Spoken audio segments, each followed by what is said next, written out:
Hey guys, welcome back to another lesson. Today I'm going to teach you a pretty nifty chord lick or chord run, which has a very jazzy sound to it. So I'm going to first of all play it in context, and then we'll break it down step by step.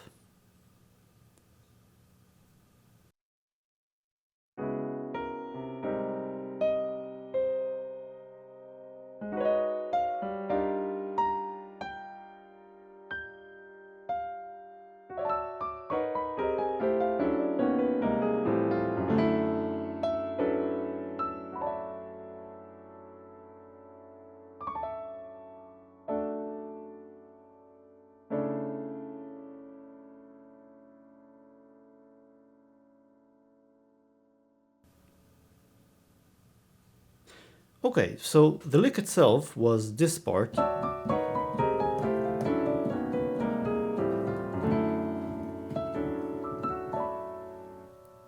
And I'll walk you through the idea of what it is I played. So let me start by slowly playing the lick itself. And as I play it, you'll notice that it's actually a repeating unit. So first of all, just slowly going through the chords.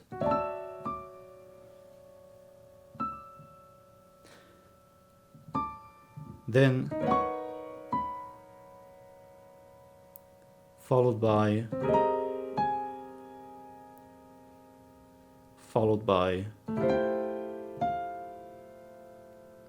and then it actually repeats. And again.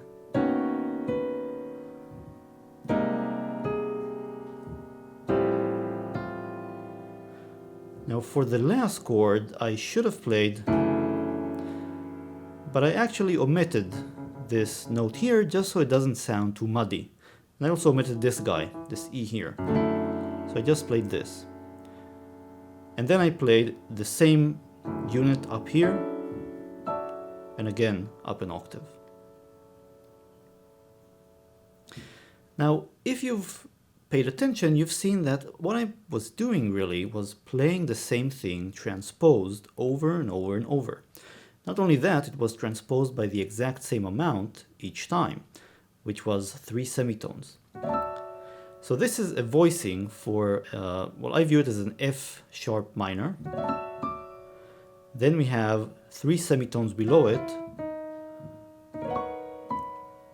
an E flat minor. Then 3 semitones below it, a C minor. Then 3 semitones below it, an A minor. And then again 3 semitones below it, and F sharp minor, E flat minor, C minor, A minor. And by omitting these, some of the notes down here, what I end up here with here is really a D, but you could view it as an F sharp minor. They're very close together, F sharp minor and D major. And then F sharp minor and F sharp minor. Now, not only that, but if you look at the actual notes I played,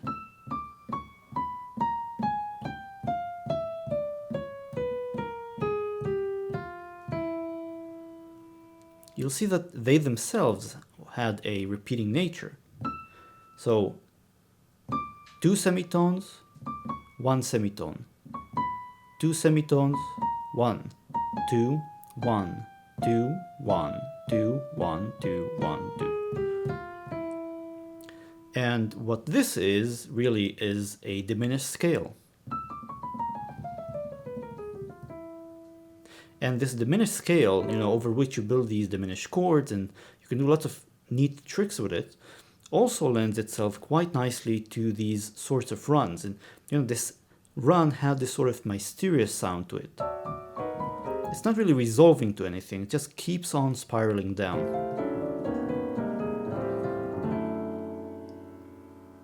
So you can really repeat this trick with a lot of different chords. And let's take something simple. Let's take just a major chord. Let's say I start with a C, and I'm going to play it in the first inversion. And then 3 semitones below that is an A major, and F sharp major, E flat major. And you know, you can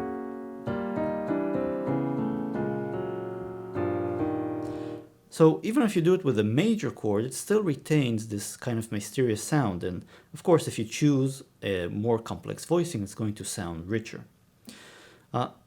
I'm going to leave you with just one way of, you can, again, try different voicings. Just pick a voicing that you enjoy and transpose it down in, down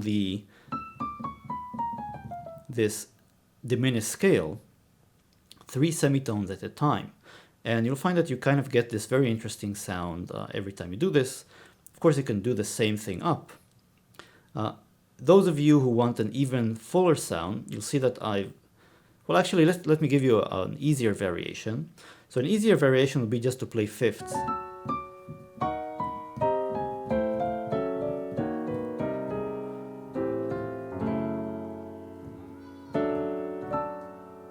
So that's kind of easier, I think, if your technique is still really not up to snuff. And for those of you who want a more, kind of like a richer sound, what you can do is you can add this note here. So you start with this F sharp minor, but instead of playing these notes, you add this C sharp. And then as you go down, of course, you retain this note.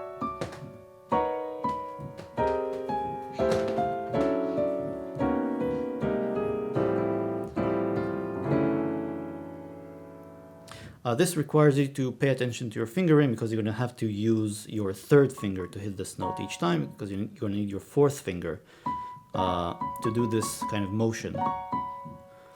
So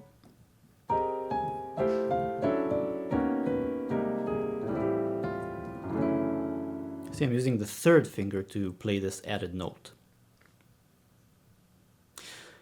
That's it for now. I hope you find some use for this pretty cool chord run or lick in your own playing, and that you've learned something interesting, and I'll see you next time.